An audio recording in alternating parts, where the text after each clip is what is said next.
کہ اگر کوئی سرکار علیہ الصلوۃ والسلام یا دین کے خلاف کوئی بھی بات کرتا ہے تو اپنے دین پر اپنی جانوں کو قربان کرنے کے لیے تیار ہو جاتے ہیں. یہ وہی تربیت ہے جو آج تک چلی آ رہی ہے. اگر ہم بطور خاص سرکار علیہ الصلوۃ والسلام کی ظاہری حیات مبارکہ کے اعتبار سے دیکھیں تو ہم نے سرکار علیہ الصلوۃ والسلام کی سیرت میں یہ دیکھا ہے کہ مسائل کو اگر ہم دو اعتبارات سے تقسیم کر لیں نا کہ ایک اصولی اور بنیادی مسائل اور ایک معاشرتی مسائل یا فروعی مسائل، تو سرکار علیہ الصلوۃ والسلام نے ان دونوں کے درمیان جو تربیت فرمائی ہے اس کا انداز الگ الگ ہے. اصولی مسائل کے اندر سرکار علیہ الصلوۃ والسلام نے جلال کا بھی اظہار فرمایا ہے، اس میں تاکید بھی نظر آتی ہے، اور فروعی مسائل کے اندر اکثر ہمیں یہ نظر آتا ہے کہ سرکار علیہ الصلوۃ والسلام نے نرمی کا معاملہ اختیار کیا ہے.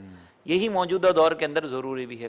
میں مثال دیتا ہوں کہ ایک مرتبہ آقا کریم علیہ الصلوۃ والسلام جو ہے وہ گھر میں تشریف لائے سیدہ عائشہ صدیقہ رضی اللہ تعالیٰ عنہ کے گھر میں، تو دیکھا کہ پردوں پر جو ہے وہ تصاویر لگی ہوئی ہیں. تو اس پر سرکار علیہ الصلوۃ والسلام جلال میں تشریف لائے. اب اگر یہ دیکھا جائے نا کہ تصاویر جو ہے وہ بت پرستی کی سبب بنتی ہیں اور آگے بت پرستی کا ذریعہ بن جاتی ہیں، تو یہاں پر یہ عقیدے کا بنیادی مسئلہ آ سکتا تھا، کیونکہ اس دور کے اندر جو بت پرستی چل رہی تھی اس کی ابتدا بھی اگر ہم دیکھیں تو اس کی بنیاد جو ہے وہ تصاویر سے ہی شروع ہو رہی تھی. تو سرکار علیہ الصلوۃ والسلام نے اس پر جلال کا اظہار فرمایا.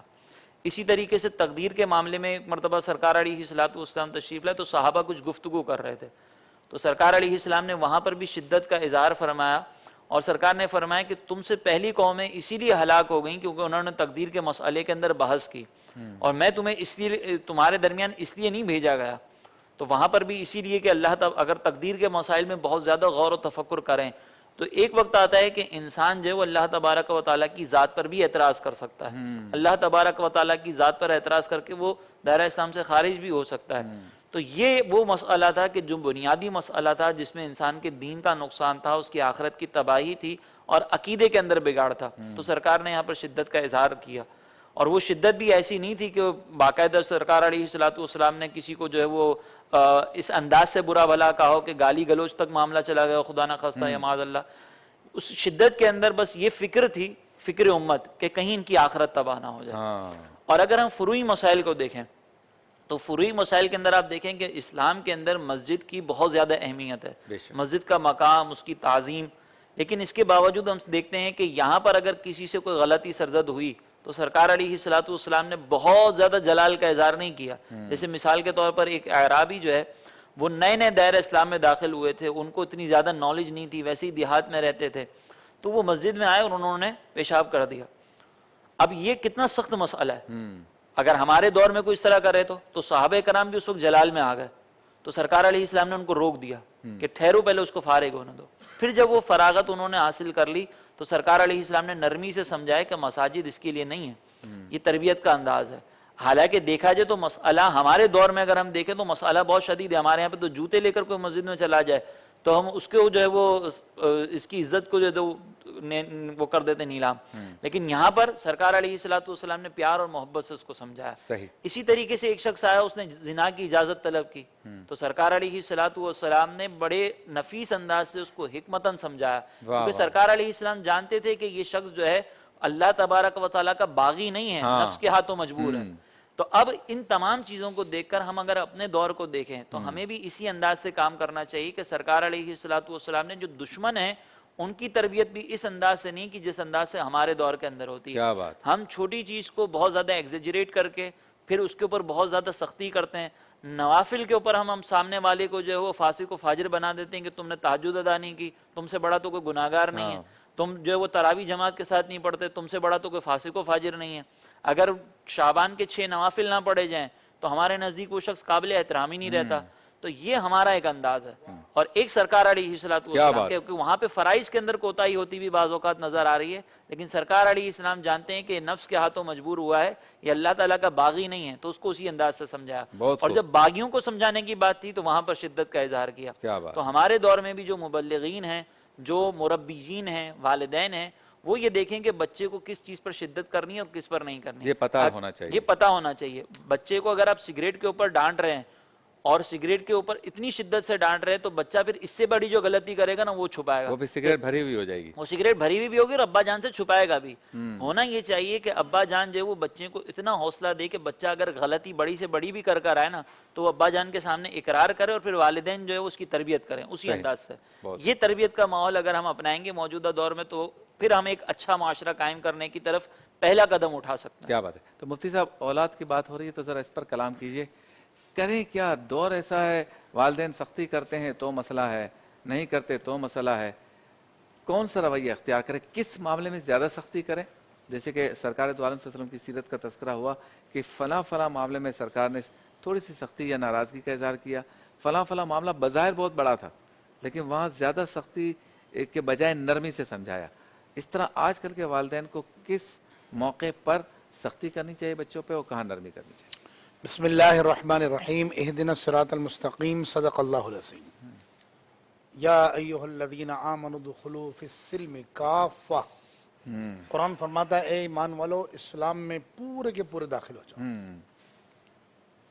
اولاد کی جو تربیت ہے, جیسا کہ قبلہ مفتی صاحب نے بڑا مجھ سے پہلے یہ دو مقتدر علماء نے بڑی خوبصورت باتیں ارشاد فرمائی, لیکن مفتی صاحب کا جو جملہ ہے نا وہ میرے باطن کی ترجمانی ہے کہ میں اکثر بیان میں کہا کرتا ہوں کہ بھائی بچوں کی تربیت سے پہلے اولاد کی تربیت سے پہلے ماں باپ کی تربیت ضروری ہے. آپ سختی کی ضرورت کیوں پیش آئے؟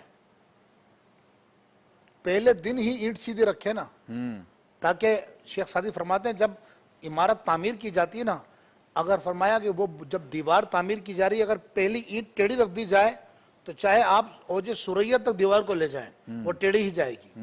تو جب پہلے دن بچے نے غلطی کی اس کو روکا جائے, اس کو سمجھایا جائے. انداز تربیت نبی کریم علیہ السلام نے عطا فرما دیا.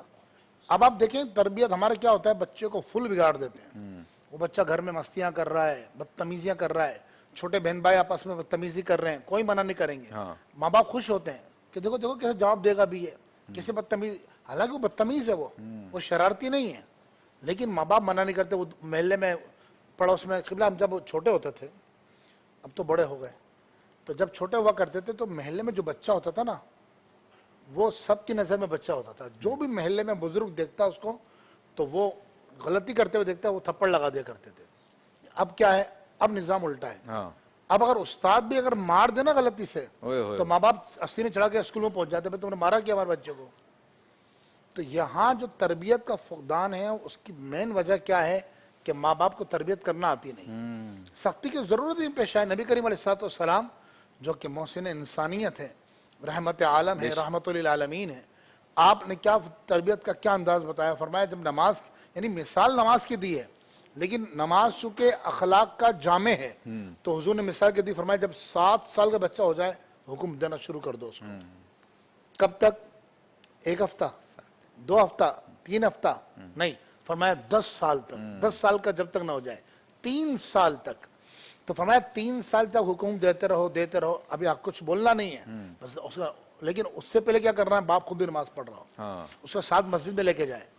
والدہ گھر کے اندر نماز پڑھ رہی ہے, ماں باپ ڈرامے دیکھ رہے ہیں اور اس کو کہیں نماز نہیں پڑھی تو نے, یہ تو نہیں چلے گا. یہ تو مذہبی اعتبار سے آ گیا. اخلاقی اعتبار سے اس وقت جتنے ناظرین دیکھ رہے ہیں مجھے بتائیں, مرد حضرات جتنے بھی شوہر ہیں بیوی سے کس لہجے میں بات کرتے ہیں؟ تو تڑاک, بدتمیزی سے بات. کیا رویہ ہوتا گھر کے اندر؟ ہمارے آقا علیہ السلام دیکھیں قبلہ تربیت کی بات آئی ہے تو میں عرض کرتا چلوں, تعریف وہ ہے دنیا آپ کو عالم کہے, مفتی کہے, انجینئر کہے, ڈاکٹر کہے, پروفیسر کہے, بااخلاق کہے, لیکن اصل تعریف وہ ہے جو آپ کی اہلیہ آپ کی تعریف کریں, کیونکہ وہ آپ کی خلوتوں کی ساتھی ہے, تنہائیوں کی ساتھی ہے. اسے پتا ہے کتنا متقی ہے میرا شوہر. پہلے ہم اس کی تربیت کریں کہ تو میری تعریف کیسے کرے گی, بن کر دکھائے نا ایسے. حضرت اللہ اکبر. یہ بھی ایک مشکل کام ہے ویسے. سرکار دو عالم علیہ السلام سے پوچھا گیا کہ نبی کریم علیہ السلام جب دنیا سے ظاہری پردہ فرما گئے, پوچھا اما عائشہ رضی اللہ تعالیٰ عنہ سے, آج ہی دن گزرا نا ان کا, ان سے پوچھا گیا کہ بتاؤ حضور کا اخلاق کیسا تھا. بیوی سے پوچھا گیا, فرمایا قرآن دیکھ لو رسول اللہ کے کیا بات ہے, سبحان اللہ. تو حضور کا کردار کیسا تھا, قرآن دیکھ لو. اور اما عائشہ فرماتی سرکار رسالت آپ جو رحمت للعالمین ہیں, جو کائنات کے وجہ تخلیق کائنات ہیں, فرماتے ہیں عاجزی کا عالم یہ تھا کہ نالین شریفن خود سیلیا کرتے تھے. اللہ ہے اللہ اکبر. گھر کے کام کاج میں ہاتھ بٹایا کرتے تھے. لیکن آج جو تربیت اولاد نہیں ہو پا رہی نا، اس کی بہت بڑی وجہ یہ ہے کہ والدین کو انداز تربیت معلوم نہیں ہوتا. میں بڑی عاجزانہ والدین سے درخواست کروں گا کہ خدا کے لیے آپ اپنے رویے کو خود صحیح کریں. بچے کو بگاڑ دیں گے بری طرح. جب وہ بالکل بگڑ کے 17 18 19 سال کا ہو جائے گا، کام چور بنا دیں گے اس کو کسی ذمہ داری میں نہیں ڈالیں گے. جب بگڑ جائے گا نا، بولیں گے کیا کریں، چلو وہ فلانا مولانا صاحب کے پاس تعویذ لینے چلتے ہیں. ایسے ہوتا ہے حضرت، بھائی بڑا بدتمیز کرتا بچہ، کام پہ نہیں جا رہا ہے، سارے دن ٹی وی دیکھتا رہتا ہے، پوری رات موبائل میں لگا رہتا ہے. اب وہ مولانا صاحب تعویذ دے دیتے ہیں بیچارے، وہ تعویذ کیا کرے گا غریب. ٹھیک ہے، تدبیر بھی ہونی چاہیے. اچھا پھر کچھ بھی نہیں ہوا، نہیں صحیح ہو رہا ہے تو کہتے ہیں اس کی شادی کرا دو. بھائی کو شادی کو ڈرپ تھوڑی جو لگے گی تو صبح تندرست ہو جائے گا. ہیں کیوں یہ حقیقت ہے، یہ مطلب اور پھنسا رہے ہیں اس کو. ہاں، یعنی ابھی ایک اکیلا برباد ہو رہا ہے، پھر دو برباد دو ہو جائیں گے. یہ اکیلا ہو رہا ہے، پھر دو روئیں گے. یعنی تعویذ کے ساتھ ساتھ تعمیر بھی کریں. تعمیر بھی، تعویذ منع نہیں ہے لیکن شادی بھی منع نہیں ہے. لیکن کیا ہے قبلہ کہ اس کی تربیت ایسے کر، اس کو عورت ذات کا ادب و احترام کرنا سکھائے. اس کو ادب و احترام نہیں. اس نے تو ہمیشہ یہ دیکھا ہے کہ میرے والد نے تو طلاق سے بات کی میری والدہ سے. اس نے ہمیں یہ دیکھا ہے کہ جب بھی والد صاحب کے سامنے بات کی گئی وہ ایک دم ٹیمپر لوز کر لیتے ہیں، گالی گفتار شروع کر دیتے ہیں. یہ اسلام کا نظام تربیت نہیں ہے. نبی کریم علیہ الصلوۃ والسلام نے ارشاد فرمایا، منافق آخری بات کر کے بات ختم کرتا ہوں. منافق عملی کی 4 علامتیں حضور نے بیان فرمائی، بخاری شریف کی حدیث ہے. اور آخری جو علامت بیان فرمائی نے فرمایا وَإِذَا خَصَمَ فَجَرَ، جب وہ بات کرے گا تو گالی گفتار کرے گا، جب جھگڑا ہوگا گالی گفتار کرے گا. تو آج اگر بچوں کی تربیت کرنا ہے تو اس سے پہلے اپنی تربیت کرنی پڑے گی. ایک شخص نے دیکھا کہ اس نے بچے کو دیکھا اپنے کہ وہ سگریٹ کی طرح اس نے پین پکڑا اور منہ کو لگا لیا. اس نے کیوں دیکھا کہ اس نے دیکھا کہ میرے والد صاحب سگریٹ پیتے گھر پہ. تو وہ باپ تھا سمجھدار، وہ ڈر گیا، کہنے لگا اگر مجھے اپنے بچے کو سگریٹ چھڑوانی ہے تو مجھے خود پہلے چھوڑنی پڑے گی. کیا بات ہے، سبحان اللہ سبحان اللہ. ملاقات ہوتی ہے ایک مختصر سے وقفے کے بعد.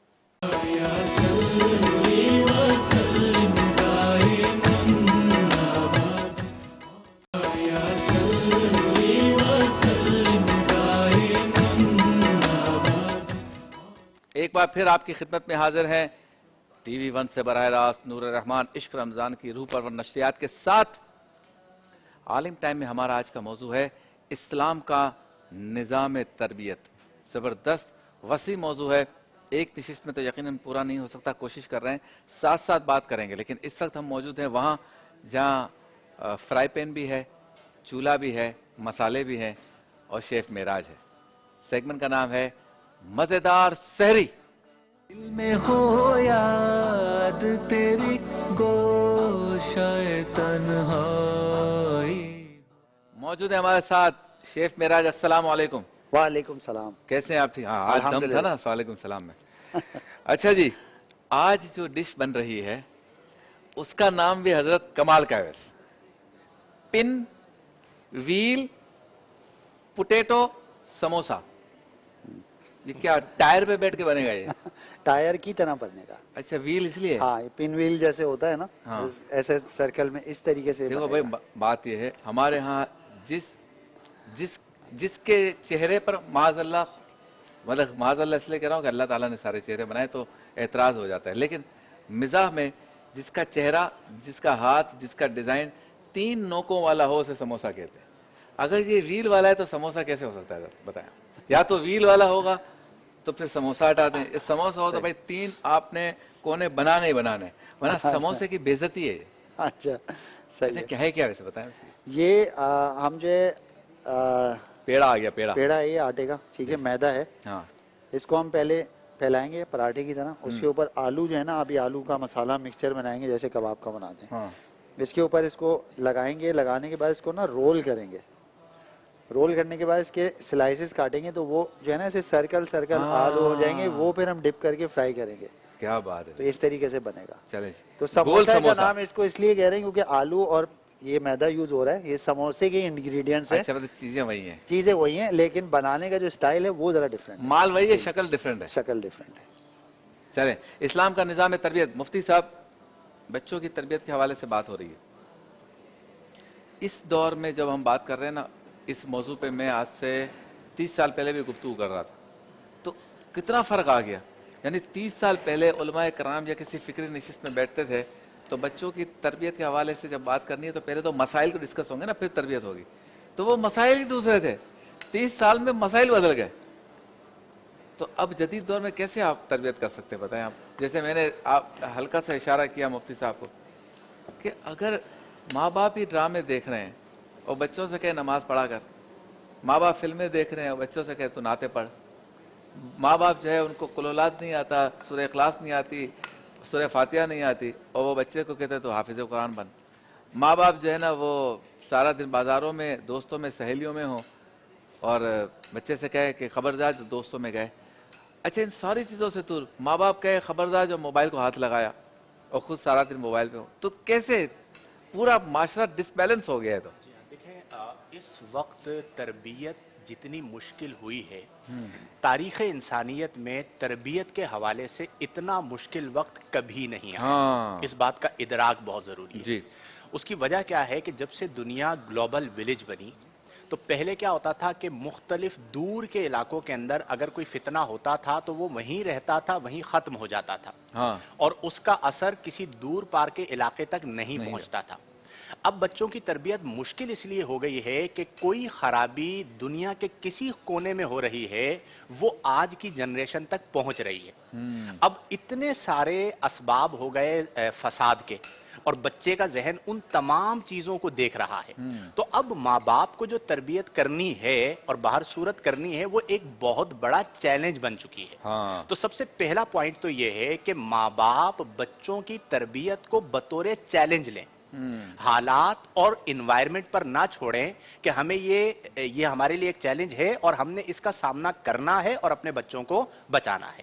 دوسری چیز یہ ہے کہ تربیت کا تعلق آپ کی انوائرمنٹ کے ساتھ ہوتا ہے. انوائرمنٹ کے ساتھ کیسے ہوتا ہے کہ پہلے 30 سال پہلے کی آپ نے مثال دی، اس زمانے کے تقاضے اور تھے. ابھی جیسے مفتی صاحب نے مثال دی کہ اس زمانے میں اگر محلے میں کوئی بھی بچہ شرارت کرتا تھا اور اسے کوئی بزرگ ڈانٹ دیتا تھا یا مار دیتا تھا تو والد آ کے شکریہ ادا کرتے تھے کہ آپ نے میرے بچے کو ڈانٹا یا مارا تاکہ وہ اس آپ کا بھتیجا ہے، کوئی بات نہیں، مستی کرے تو اس کو آئندہ بھی جو ہے کیجیے گا. اچھا آج کے دور کے اندر تو اس وجہ سے قتل ہو جاتے ہیں. ماضی میں ایسے بہت سارے جھگڑے ہوئے کہ بچوں کی لڑائی کی وجہ سے قتل و غارت گری ہو گئی. تو آج کے دور کے اندر سب سے پہلی چیز جو ہے وہ ہے 4 دیواری کی تربیت. میں ہمیشہ ایک بات سمجھاتا ہوں اور وہ یہ کہ جن والدین نے اپنے بچوں کی 4 دیواری کی تربیت کو مضبوط کر دیا، یعنی 4 دیواری کے اندر انہیں نمازی بنا دیا، نمبر 1، انہیں تلاوت قرآن کرنے والا بنا دیا، ان کی طبیعت کے اندر نیکی کو پیدا کر دیا اور ان کے اندر غربا فقراء کا خیال رکھنا اور اخلاقیات کو پیدا کر دیا. اب جس نے 4 دیواری کی تربیت کو مضبوط کر دیا، آپ اس بچے کو امریکہ بھیج دیں، UK بھیج دیں، کینیڈا بھیج دیں یا خراب سے خراب معاشرے میں بھیج دیں، وہ وہاں پر بھی سنورا ہوا رہے گا. اور اگر آپ نے اپنے بچے کی 4 دیواری کی تربیت کو مکہ اور مدینہ میں رہتے ہوئے مضبوط نہیں کیا، اللہ بڑے مقامات پر، اور پھر وہ بچہ وہیں پر بھی رہتا رہا تو وہ وہاں پر بھی گل کھلائے گا. تو سب سے بنیادی چیز یہ ہوئی کہ اپنے گھر کی جو 4 دیواری کی تربیت ہے اس کے اندر اپنے بچوں میں حیا کو پیدا کریں، اپنے بچوں کے اندر احساس کو پیدا کریں، اپنے بچوں اور بچیوں کے اندر اخلاقیات کو پیدا کریں، اپنے بچوں اور بچیوں کو یہ بات بتائیں کہ ہمارے دین نے ہمیں یہ بتایا ہے کہ ہمارا اثاثہ ہماری حیا ہے. ہم نے کسی بھی حالت میں حیا کی چادر کو نہیں اتارنا، ہم نے حدود سے تجاوز نہیں کرنا چونکہ ہمیں دین نے ایک حد عطا فرمائی ہے. یہ بنیادی کام ابتداءً ماں باپ کریں، ضمناً بلکہ ابتدان کے ساتھ ہی ثانیاً جو ہے وہ اساتذہ کریں، اور اس کے بعد جو مساجد کے ائمہ ہیں جو خطبہ دیتے ہیں وہ اپنے بیانات کے اندر تربیت پر گفتگو کریں. یہ بھی ایک بڑا ہمارا المیہ ہو گیا ہے کہ ہمیں کئی سالوں تک بعض اوقات تربیت کے حوالے سے سننے کو نہیں ملتا. پھر ہم نجی محفلوں کے اندر بیٹھیں تو اپنے دوستوں کو، جیسے مثال کے طور پر آپ نے اپنے بچوں کی اچھی تربیت کی، اب آپ گیدرنگ میں بیٹھے ہوئے جہاں پہ آپ کے سارے دوست ہیں تو آپ ڈرامائی انداز کے اندر اپنا جو اچھا عمل ہے وہ اپنے دوستوں کو بتائیں کہ دیکھو میں نے اپنے بچوں کے اندر اس چیز کو منتقل کیا. تو آپ کے دوست نے وہاں پر بے تکلف اس چیز کو سیکھا، وہی چیز وہ اپنے گھر میں اپلائی کرے گا. تو اس طرح درجہ بدرجہ گھر میں تربیت ہوگی، اسکول میں تربیت ہوگی، مدرسے میں تربیت ہوگی، مسجد میں تربیت ہوگی، دوستوں کی گیدرنگز کے اندر تربیت ہوگی، ایون ٹی وی پر تربیت ہوگی. جو لوگ ٹی وی پر آتے ہیں وہ اس چیز کا خاص خیال کریں کہ جو ہم کہہ رہے ہیں یا جو ہم ایکٹ کر رہے ہیں یا اسکرپٹ رائٹرز جو اسکرپٹ لکھتے ہیں، اسکرپٹنگ کرتے ہیں، جو ہم لکھ رہے ہیں ہماری جنریشن کے ذہنوں پر اس کا کیا اثر پڑے گا، اس سے پھر بہتری آنا شروع ہوگی اور ایک وقت ایسا آئے گا کہ ہمارا معاشرہ انشاءاللہ اخلاقی اعتبار سے بہتر ہو جائے گا۔ بہت خوب، ماشاءاللہ۔ بتائیے کیا کیا مسالے اس ٹائر والے سموسے میں جائیں گے؟ بالکل، پن، ویل، پوٹیٹو، سموسا۔ آلو ہم نے میش کر لیے، بوائل ہوئے ہوئے تھے، اس میں ہم نے پیاز ڈالی ہے چاپ کر کے اور بالکل باریک چاپ کر کے 2 عدد ہری مرچیں ڈال دی ہیں، ٹھیک ہے۔ اب اس میں ہم ڈالیں گے نمک حسب ذائقہ یا آدھا چائے کا چمچ، اوکے۔ اس کے بعد زیرہ دھنیا کا پاؤڈر زیرہ دھنیا 1 چمچی، اوکے۔ چاٹ مسالہ 1، چاٹ مسالہ یہ بھی 1 ٹی اسپون، اور یہ لال کٹی ہوئی مرچیں یہ بھی ہاف۔ 4 چیزیں چلی گئی، یہ 4 اور چیزیں۔ دھنیا اور ہاں پیاز۔ ہاں، اور یہ تھوڑا سا ہرا دھنیا ڈالا ہم نے، کیا بات۔ پیاز اور ہری مرچیں۔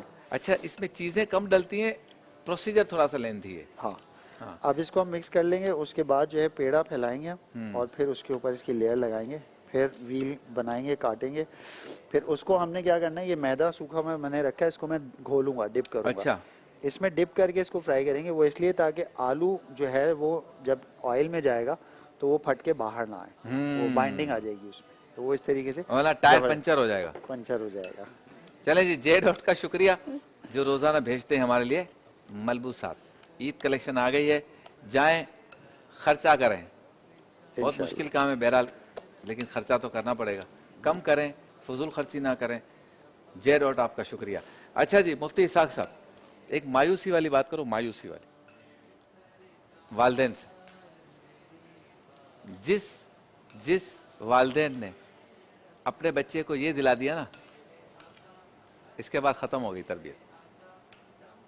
اگر 10% بھی اس طرح سے تربیت کر لیں جو یہ فورم کہہ رہا ہے تو بڑی بات ہے۔ یہ دے دیا تو 90% رزلٹ نو تربیت کا ہے۔ باقی مفتی اسحاق صاحب آپ بتائیں، میرا تو یہ تجزیہ ہے۔ اس کے بعد کہاں ہاتھ میں آتا ہے بچہ؟ بسم اللہ الرحمن الرحیم۔ دیکھیے، تربیت پہ جو ابھی تک گفتگو ہوئی تقریباً تمام پہلوؤں کا احاطہ کیا گیا۔ یہ جو آپ نے موبائل فون کا ذکر کیا ہے، تو آج پوزیشن اور حالات یہ بن چکے ہیں کہ ہم نے بچوں کی عمر کا خیال رکھے بغیر انہیں موبائل فون دے دیے۔ یعنی ظاہر ہے کہ بچے کو فون اس کی ضرورت ہے، ایک وقت آئے گا اس کو موبائل دیا جائے گا، اس کے استعمال بھی بتایا جائے گا، لیکن آج جو ہم یہ دیکھ رہے ہوتے ہیں کہ یہ 8 8 9 9 10 سال کے بچوں کو جو ہے دے دیا جاتا ہے۔ ایون میں ابھی آپ کو ذکر کروں آج ہی کی بات، تب جو ابھی ذکر کیا موبائل کا تو فوراً مجھے یاد آ گئی بات۔ میں اسکول میں ہوتا ہوں، ایک ظاہر اسلامک اسکول ہے ہمارا، تو وہاں موجود تھا میں، تو ایڈمیشن کے لیے پیرنٹس 2 بچوں کو لے کر کے آئے۔ ایک بچہ چھوٹی کلاس کے لیے تھا، 4.5 5 سال کا۔ اچھا، تھوڑا سا وہ شرارتیں کرنے لگا نا، اس کی والدہ نے اسی وقت اسے یوٹیوب پر ایک کارٹون لگا کے دیا اور بلائے جا کے بیٹھ جاؤ۔ کیا بات ہے، یہ ہے تربیت، اسکول میں اس نے تماشا مچا کے رکھ دیا۔ یہ ہے تربیت۔ دیکھ، یقین مانی پور تماشا، میں نے اس کے والد کو کہا، میں نے کہا یہ بچے کو آپ کیا کریں؟ نہیں وہ لے کے بیٹھ جائے گا۔ تو میں نے کہا اس چکر میں سارے اسکول کا بیڑا غرق کر دیا اب اس آپ نے۔ اس کو ڈائریکشن کیسے دیں گے جب پہلے سے ڈائریکشن ایسی ہو کے آئی؟ جی میں آپ کو عرض کروں کہ ظاہر ہے کہ پھر وہ اس کو ان کے پیرنٹنگ کی بھی ہمیں تربیت کرنی پڑے گی، سب چیزوں کو سمجھانا پڑے گا، بتانا پڑے گا۔ یعنی یہ وہ اپروچ ہو گئی ہے اس وقت کہ اگر والدہ پریشان ہے گھر پہ، بچے کے ہاتھ میں موبائل دے دیا، جو چاہے وہ کرتا پھرے، والد تھوڑا پریشان ہے تو ان کو جو ہے وہ یہ موبائل دے دے اور یہ کرتے پھرے۔ اب یہ جو سوچ اور فکر ہے نا، چلو بڑا ہو کر تو یہ بگڑے گا۔ آپ نے 3 4 سال کے بچے کو بگاڑ دیا آپ نے، اور ظاہر ہے کہ جو وہ دیکھ رہا ہے، اب وہ وہاں ہمارے سامنے کارٹون دیکھ رہا تھا، گھر پہ جا کے پتہ نہیں وہ کیا کیا دیکھتا ہوگا، کیا کیا کرتا ہوگا، تو یہیں سے بچوں کی سوچ ہے وہ چینج ہونا شروع ہو جاتی ہے۔ دوسری ایک چیز جو خاص میں اسی موبائل فون اور سوشل میڈیا پہ ہی رہتا ہوں تاکہ ہم گفتگو کو مکمل کر پائیں، آج ایک چیز ہمیں اور نظر آ رہی ہے کہ آج گھروں کے اندر ہم یہ کہہ رہے ہیں کہ بچوں کی تربیت، والدین کی تربیت، اب تو یہ پوزیشن ہو گئی کہ اگر والدین کو سوشل میڈیا پہ کوئی چیز چلانا نہیں آتی تو بچہ کہتا ہے اماں میں آپ کو ٹک ٹاک بنا کے دکھا دوں کیسے بناتے ہیں۔ اماں کہتی ہے اچھا بیٹا مجھے بھی لے کر آئے گا نا بیچ میں، اماں آپ کو بھی لاؤں گا، دادی کو بھی لے کر آؤں گا ساتھ میں۔ یہ بات، اور بھئی یہاں سے ٹک ٹاک چل رہی ہے، دادی کا انتقال ہو گیا، قبرستان میں جا کے ٹک ٹاک بنائیں گے۔ اب بہت کچھ ہو رہا ہے، بہت کچھ ہو رہا ہے یہاں پر، اور اس کی سب سے بڑی بنیادی وجہ یہ ہے کہ آج ہم نے بچوں کو موبائل فون تو دے دیا مگر اس کا استعمال نہیں سکھایا، اور اس کا درست استعمال نہیں سکھایا ہم نے۔ پھر دوسری بات یہ کہ ایک چیز اور آگئی کہ پاسورڈ اور نیٹ، یہ ساری چیزیں، یہ سب چیزیں جب آ گئی ہیں تو اب تو کس کا کوئی کس کو دل پکار رہا ہوتا ہے، کوئی کس کو بلا رہا ہوتا ہے، کبھی کچھ ہو رہا ہوتا ہے، کبھی کچھ ہو رہا ہوتا ہے، کبھی کہیں جا کے کچھ، کبھی کہیں جا کے کچھ، تو یہ تماشے مچ گئے ہمارے یہاں۔ اخلاقیات کا جو جنازہ اس وقت نکلا ہوا ہے نا، یہ میں آپ کو یقین میں نہیں بتا سکتا۔ اور تو اور ابھی اعتکاف آ رہا ہے نا، اس میں آپ یہ دیکھیے گا نوجوانوں کو مسجدوں کا تقدس جو پامال ہونا ہے اس موبائل فون کی وجہ سے، یہ مطلب سمجھانے کی باتیں، بس دل روتے ہیں ان سب چیزوں پر کہ ہم قوم کو کس طرف لے کے جانا چاہ رہے ہیں، اور یہ قوم جو ہے وہ پہاڑ پہ چڑھ کے جو ہے پتہ نہیں کیا کرنے کا ارادہ رکھتی ہے، اس چکر میں کتنی جانیں جاتی ہیں، کتنے بچے سمندر میں گر جاتے ہیں، کتنے ریل کی پٹی کے نیچے آ جاتے ہیں، کہ پہلے صرف سیلفی تھی، اب تو ٹک ٹاک کے چکر میں کوئی الٹا لٹک رہا ہے، کوئی یہ کر رہا ہے، کوئی وہ کر رہا ہے، تو تباہی مچا کے رکھ دی ان چیزوں نے. تو بہرحال ہمیں اس چیز پر بھی بہت زیادہ سوچنے کی ضرورت ہے. ہاں جی، کیا بن رہا ہے یہ جی سموسہ کی پٹی؟ جی اس کو ہم نے اچھی طرح سے پھیلا لیا دیا ہے. آپ پھیلائے رکھیں، اب اس میں ہم میں آلو جا رہا ہوں لگائیں گے. بریک کی طرف. ٹھیک ہے. جب تک یہ دے دیا نا بچوں کو، جب بھی دے دیا، پھر فلسفے پڑھتے رہو کہ تربیت کیسے ہوگی. ملاقات ہوتی ہے مختصر سے بریک کے بعد. میں بھی اسے بریک میں استعمال کروں گا.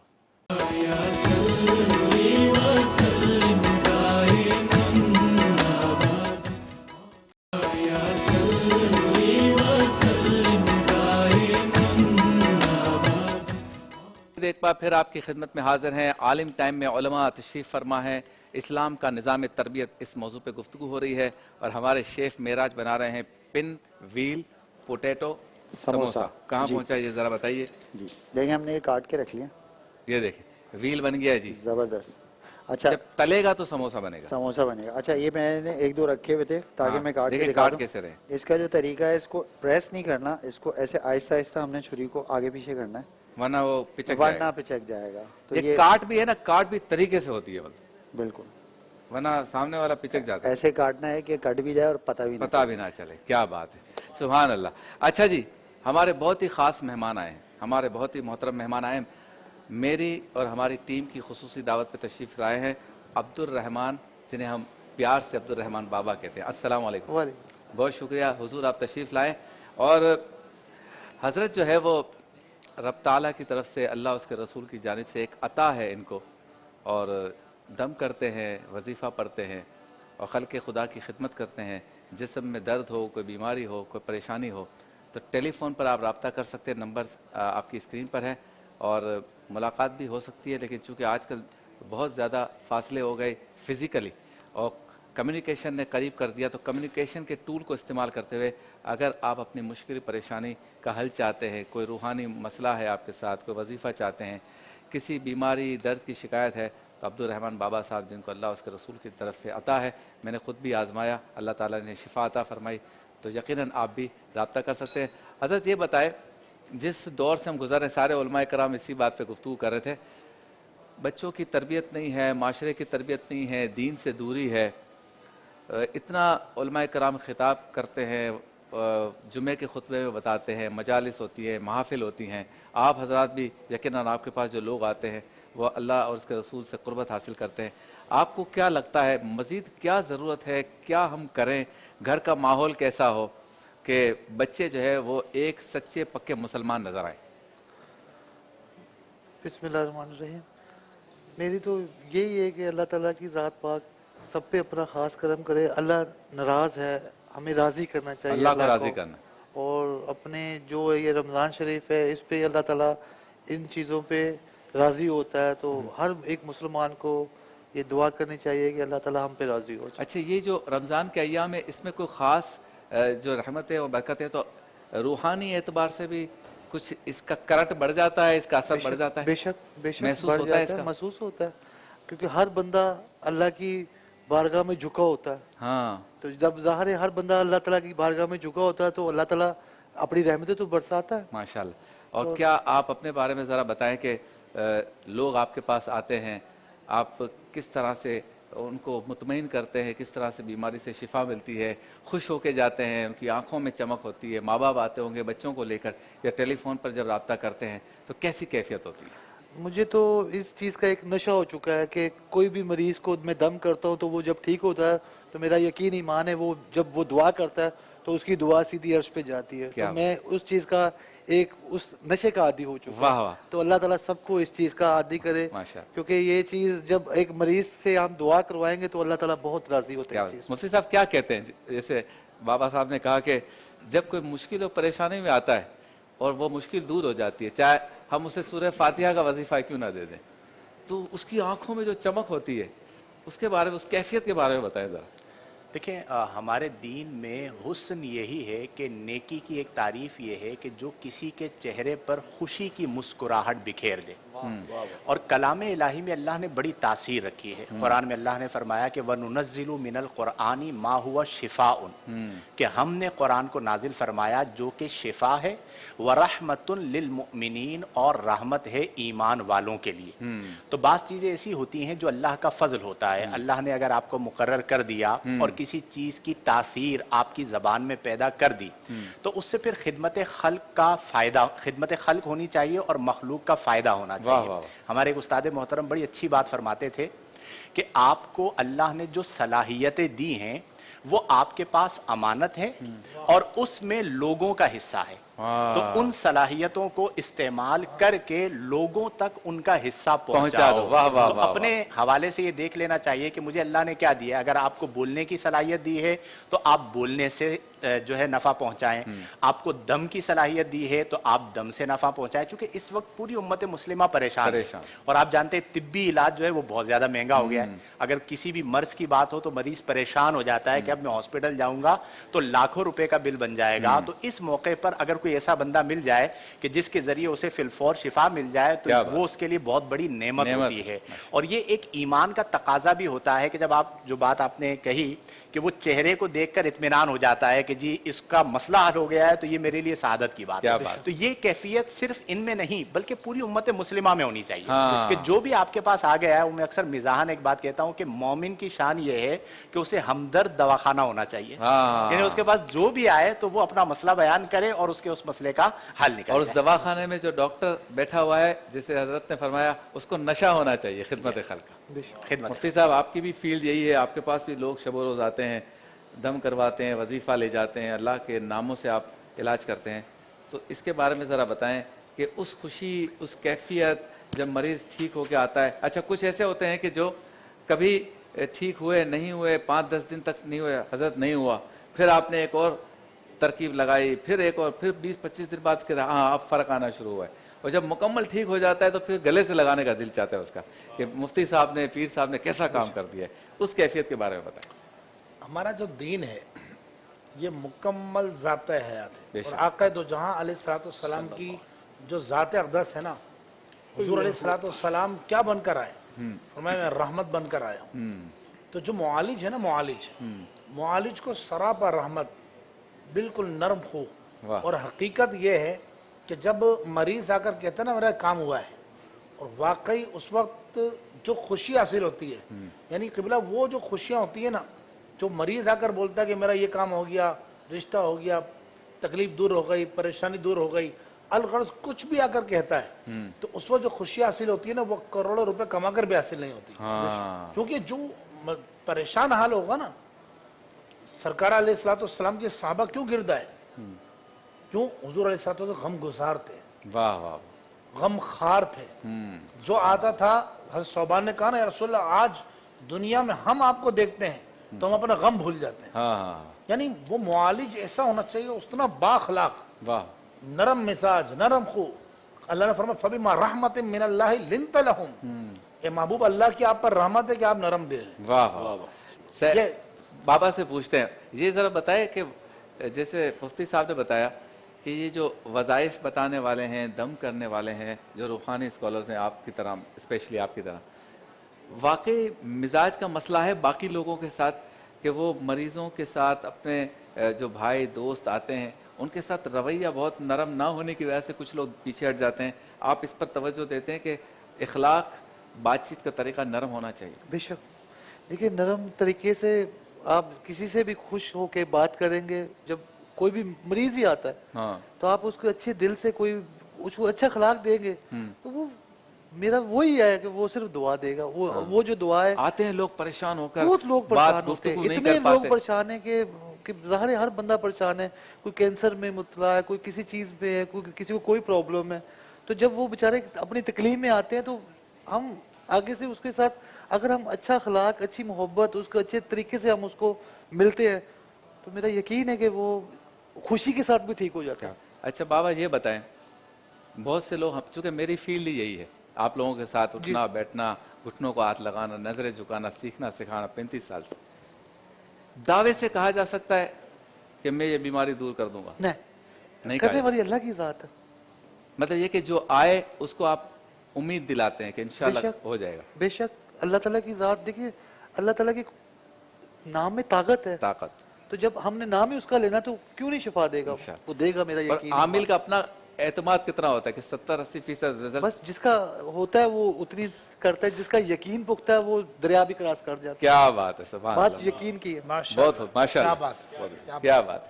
جی سبحان اللہ. ویل والا سموسا تیار ہو گیا ہے. دیکھیں بابا, ہم یہ بھی کام ساتھ ساتھ کر رہے ہیں, ماشاء اللہ لوگ خوش ہوتے ہیں اس سے. ماشاء اللہ. ہاں جی, بن گیا. یہ ایک ویل چھوٹا کیسے ہو گیا, گاڑی کیسے چلے گی؟ دکھائیں بھائی, چھوٹا ویل دکھائیں. چھوٹے والے 4 ہیں نا, وہ چھوٹی گاڑی میں لگا دیں گے. وہ پھر موٹر سائیکل میں لگا دیں. موٹر سائیکل میں 4 نہیں ہوتے, نہیں, موٹر سائیکل 2 چھوٹے ہو گئے نا, ان کو موٹر سائیکل. 2 موٹر سائیکل میں لگ جائیں گے. ہاں, اصل میں 3 چھوٹے ہیں تو بچوں کی 3 پہیوں والی سائیکل میں لگا دیں. ماشاءاللہ. اچھا جی, مسئلہ کیا ہے؟ ہو سکتا ہے, ہو سکتا ہے. چلیں, سیگمنٹ کا نام ہے مسئلہ کیا ہے. آپ یاد آئے تو پھر یاد نہ آئے کوئی. کچھ لوگ ایسے ہوتے ہیں جو کسی سے مشورہ طلب کرتے ہیں کہ میں یہ کام کروں یا نہ کروں, کب کروں, کیسے کروں, لیکن دل میں فیصلہ کر چکے ہوتے ہیں کہ سننی میرے کسی کی نہیں ہے, خالی رسمن پوچھ رہا ہوں, کرنا وہی ہے جو میری مرضی ہے. ایک صاحب نے اپنی بیگم کو طلاق دینے کا فیصلہ کر لیا. ان کے 4 دوست تھے, ایک ڈاکٹر تھا, ایک عالم تھا, ایک اس کا قریبی رشتہ دار بچپن سے جیسے دوست ہوتے ہیں نارمل وہ تھا, اور ایک نفسیاتی ڈاکٹر تھا. ان چاروں نے طے کیا کہ اتنی اچھی بیوی ملی ہے اس کو جا کر ہم سمجھاتے ہیں کہ اس کو طلاق نہ دے. یہ سب کے سب کھانا وغیرہ کھا کے اس کے گھر پہنچے عشاء کی نماز کے بعد, اور فجر تک سمجھاتے رہے. ڈاکٹر نے اپنے اعتبار سے سمجھایا, نفسیاتی ڈاکٹر نے اپنے اعتبار سے سمجھایا, عالم دین نے اپنے اعتبار سے سمجھایا. فجر کی اذان سے پہلے اس دوست نے کہا, آپ سب کا شکریہ کہ آپ میرے پاس آئے, مجھے اچھی رائے دی. علامہ صاحب آپ نے بھی اچھی رائے دی. نفسیاتی ڈاکٹر دوست سے کہا, تم نے بھی اچھی رائے دی. باقی نے بھی کہا اچھی رائے دی, لیکن طلاق تو میں پھر بھی دوں گا. تو مسئلہ کیا ہے ایسے لوگوں کا؟ بھائی جب آپ نے کسی کی ماننی ہی نہیں ہے تو مشورہ کیوں مانگ رہے ہیں مفتی صاحب؟ دیکھیں, یہ وہ لوگ ہوتے ہیں جو اپنے آپ کو عقل کل سمجھتے ہیں. ہاں, یا وہ طبقہ ہوتا ہے جو مالی حوالے سے بہت مضبوط ہوتا ہے یا کسی بڑے عہدے پر ہوتا ہے, تو وہ کہتے ہیں مجھ پہ کوئی فرق نہیں پڑتا, اور وہ اپنے سے کمتر لوگوں کو بہت حقیر سمجھتے ہیں اور ان کی رائے کو دل سے تسلیم نہیں کرتے. قرآن کریم فرقان حمید میں اللہ کریم نے ارشاد فرمایا کہ فوق کل ذی علم علیم, ہر علم والے پر ایک علم والا ہوتا ہے. تو کبھی بھی اپنے آپ کو کسی بھی شعبے کے اندر کل نہیں سمجھنا چاہیے, بہتری کی گنجائش ہمیشہ ہوتی ہے. اور ہمارے پیارے نبی صلی اللہ علیہ وسلم نے فرمایا کہ ما خابا من استخارا ولا ندما من استشارا, کہ جو استخارہ کر لیتا ہے وہ خائب و خاسر نہیں ہوتا, اور جو مشورہ کر لیتا ہے وہ نادم نہیں ہوتا. اور مشورے کا مطلب یہ نہیں ہوتا کہ پہلے آپ فیصلہ کر چکے ہیں, آپ نے بس تسلی قلبی کے لیے مختلف آرا لی اور پھر آپ نے انا کا مسئلہ بنا لیا کہ چونکہ میں نے فیصلہ کر لیا ہے تو میں یہی کروں گا, تو جس میں پھر میں آ جاتی ہے, اللہ تعالیٰ اسے دنیا اور آخرت میں ذلیل و رسوا فرماتا ہے. اللہ اکبر. دیکھ لیجئے بھائی, یہ ڈش تیار ہو گئی ہے. اب ہم جائیں گے بریک کی طرف, واپس لوٹیں گے تو ورفعنا لک ذکرک.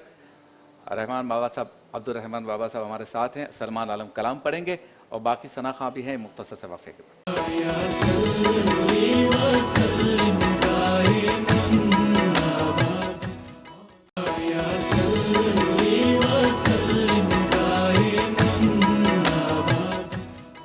جس میں سرکار دو عالم صلی اللہ علیہ وسلم کے حضور ہدیہ عقیدت پیش کیا جاتا ہے.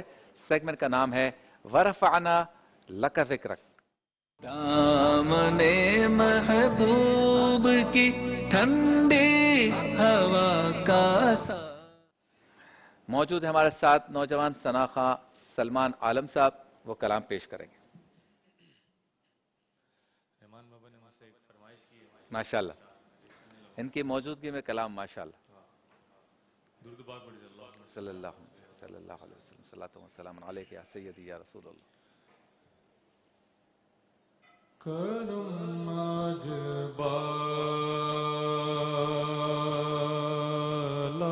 بالائے واہ واہ بام آ گیا ہے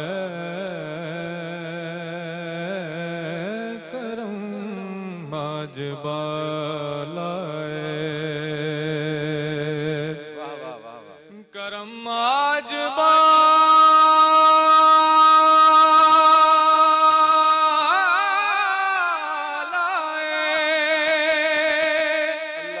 بام آ گیا ہے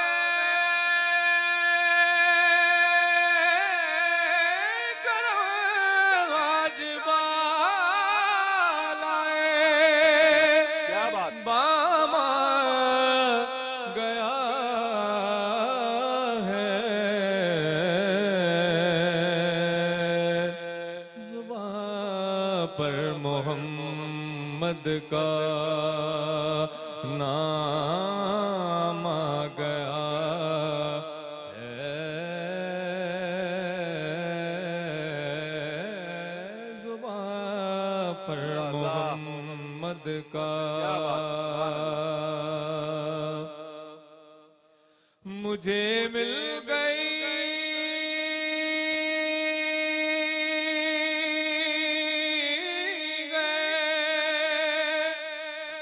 دو عالم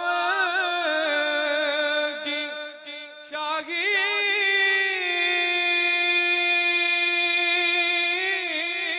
مجھے مل گئی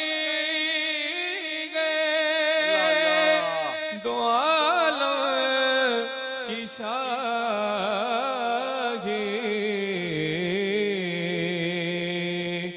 میرا ان کے منگتوں میں نام آ گیا ہے میرا ان کے منگتوں میں نام آ گیا ہے کرم آج بالائے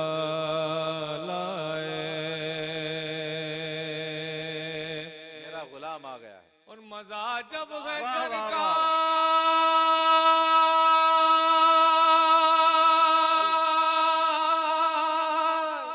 واہ واہ واہ محشر میں کہہ دے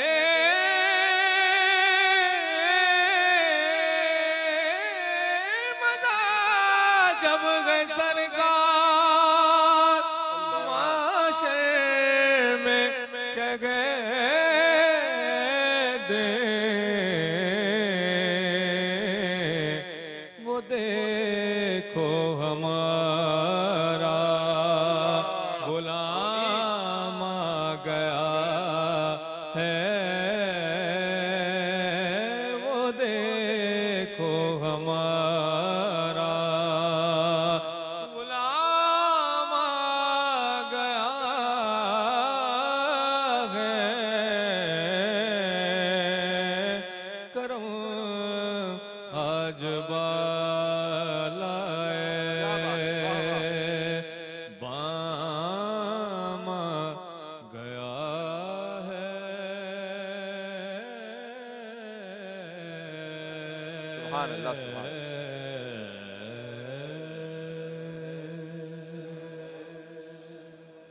کوئی اور پل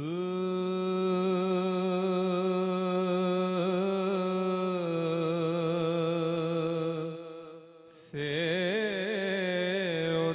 اتارو راہ گزر کو خبر نہ ہو سبحان اللہ پل سے اتارو راہ